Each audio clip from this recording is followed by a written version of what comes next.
રાજકોટમાં લોકમેળાના સ્થળ મુદ્દે હજુ પણ અસમંજસની સ્થિતિ છે। લોકમેળાનું સ્થળ હજુ નક્કી નથી થયું તેમ ધારાસભ્ય દર્શિતા શાહ જણાવે છે। રેસ કોર્સ ગ્રાઉન્ડ મેળા માટે નાનું છે તેવી ફરિયાદ આવી હતી। કલેક્ટરે મેળા માટે અટલ સરોવર નજીક જગ્યા ફાળવી છે તો નવા રેસ કોર્સની જગ્યા મેળા માટે સમથળ કરવા ગ્રાન્ટ માંગી છે। ગ્રાન્ટ મળ્યા બાદ જમીન સમથળ કરવાની કાર્યવાહી હાથ ધરવામાં આવશે તો ગ્રાન્ટ માટે સીએમ અને પ્રભારી મંત્રીને રજૂઆત કરી છે તેમ ધારાસભ્યએ જણાવ્યું।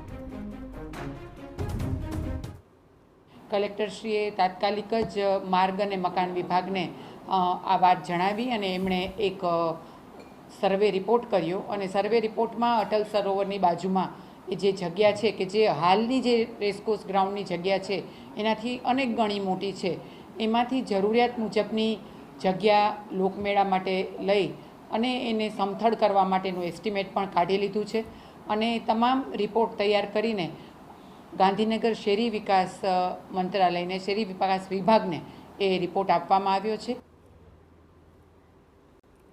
તો મેળાનું સ્થળ ન બદલવા પુરુષોત્તમ પીપળિયાની માંગ છે। લોકમેળો રેસકોર્સના ગ્રાઉન્ડમાં જ થવો જોઈએ તેવી માંગ કરવામાં આવી। રેસકોર્સ નજીક બધી જ સુવિધા હોવાથી જગ્યા ન બદલવી જોઈએ। રેસકોર્સ બસ સ્ટેન્ડ નજીક હોવાથી લોકો આવી શકે। મેળાની જગ્યા બદલાશે તો સામાન્ય લોકો નહીં પહોંચી શકે।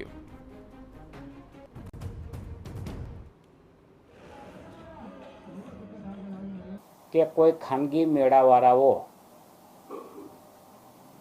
સિટીની અંદર મેળો યોજવા માગતા હોય, આ મેળાને બહાર ખસેડવાની વાત છે, જે હોવી જોઈએ નહીં।